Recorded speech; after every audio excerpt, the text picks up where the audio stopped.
Hey, what's up, people? Glad some of you stuck around since I've returned from Vegas.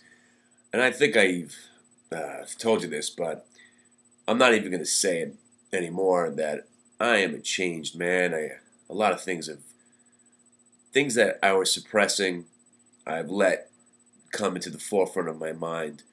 Things that I didn't want to admit to myself, I finally have to finally admit these things. But enough of that. Tonight, I believe it's tonight, Obama will proceed to tell America, which I also find amazing, how we know what he's going to say, so why does he have to say it in the first place? Why do they have to always proceed a presidential speech telling us exactly what he's going to say, especially about a war that we're going to be going to send this amount of troops, this is what our objective is, this is what we're going to do. So then the Afghanis can say, hey, this is what they're going to do, this is their objective. Obviously, it's not as cut and dry as that. But why all the formality behind it all? Just Obama's got to come on and say, listen, this is what we're going to do. We're going to send more troops in there. We're going to get who we want. And we're going to do the right thing this time. Oh, this also is also fantastic because remember when we thought we were done with Afghanistan? Remember when we thought we accomplished something in the war? I just want to know one thing. What the hell is going on? What the hell's going on? What the hell is going on? Okay? First off, where are the daisy cutters? Where are the bunker busters? Weren't we going in with shock and awe, leveling mountains, looking for the terrorists? We weren't gonna be asking questions anymore. We're just gonna be blowing up mountains, making new landscapes, getting the terrorists, gonna get the evildoers, gonna get them, gonna smoke them out. What happened to all that?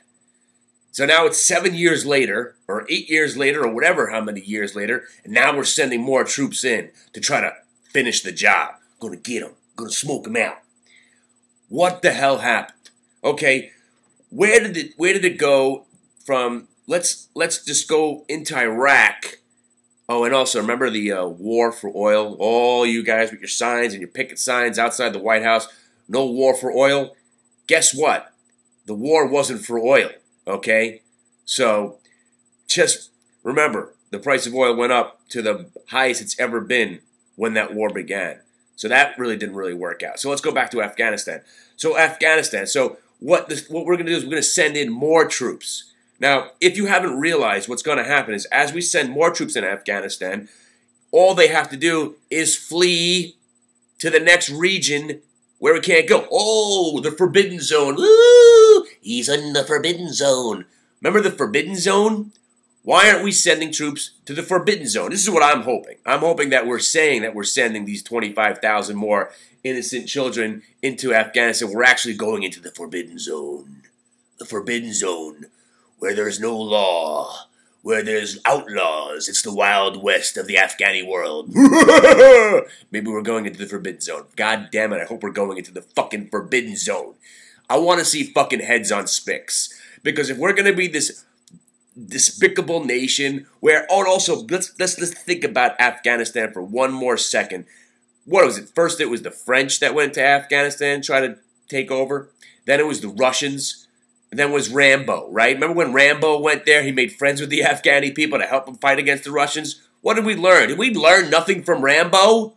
Didn't we learn that the Afghani fucking people will not be pushed around? You cannot overthrow the Afghani people? They don't take any shit, as Rambo said to the Arab guy in the desert that day. They don't take any shit. What we're doing right now is wasting more time. Go into the fucking Forbidden Zone, into Pakistan, into the fucking land of no return. Woo! Where are the daisy cutters, the bunker busters? Blow the fucking shit out of some mountains. Do the right thing. We're America, goddammit. We'll fuck you up. Where are the bombs? We don't need to send kids into this goddamn war anymore, knocking on doors.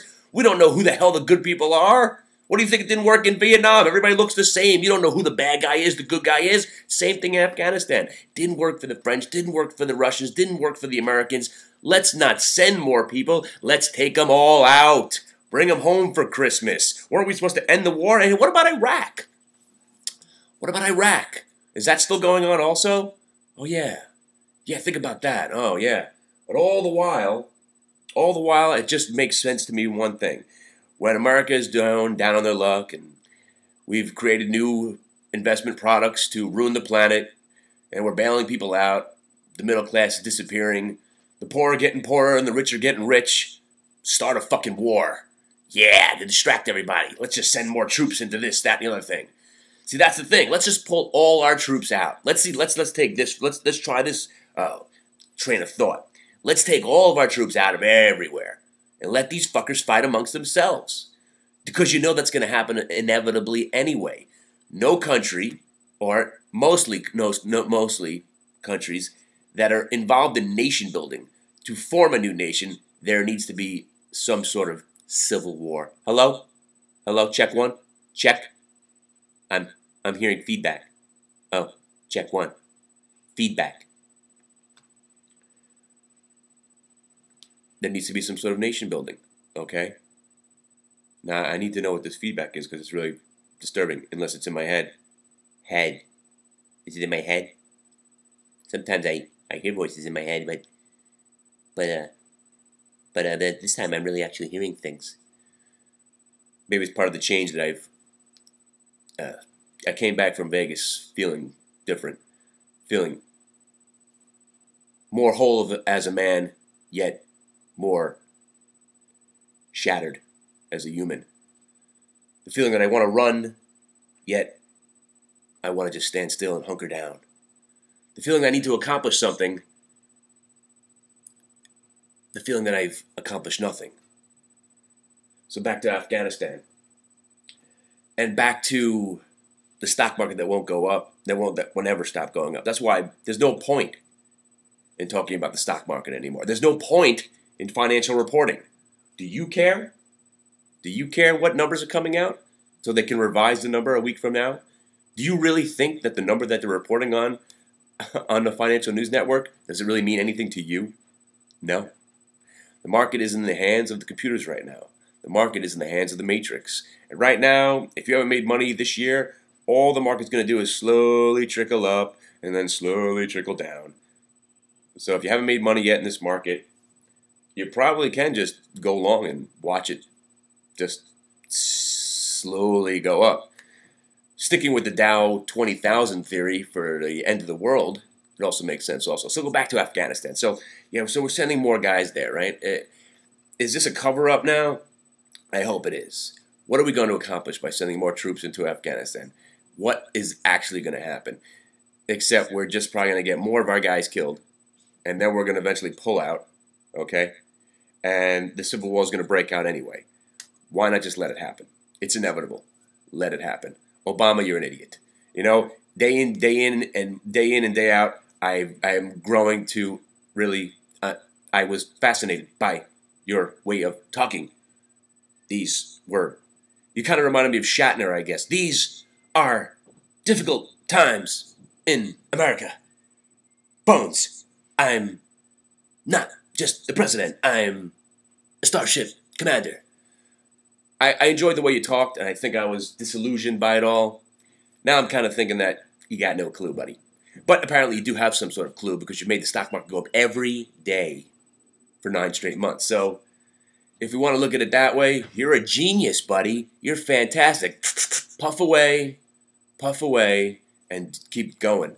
And then I was thinking about it, you know what? And I was all the whole hyperinflation and the dollar being devalued. You know what? I want to see Dow 20,000. I don't give a shit what the dollar's worth. Because you know what? If my 401k is worth $750,000 opposed to 80 grand, I'm probably going to be better off no matter what the dollar's worth. Fuck a dollar. Fuck a dollar. Fuck a chart also. Because I was just reading up on AIG, and guys were trying to break it down. AIG, this is the stock that's manipulated and should be at 0, but yet goes from $6 to 55 back down to 30. You want to try to chart that stock? Fuck a chart, okay? You ain't going to figure it out. Stochastics? Bullshit. And I'm going to get to the other word that this guy emailed me. Oh, we were going back and forth about Fibonacci. Hey, Fibonacci. Fibonacci, he's a... yeah. You try to Fibonacci AIG. Tell me how well it works out for you the next couple of days. Fibonacci my ass. All right, so Afghanistan. So we're going to hear about it. Please, for the love of God, pull the troops out. Don't send more.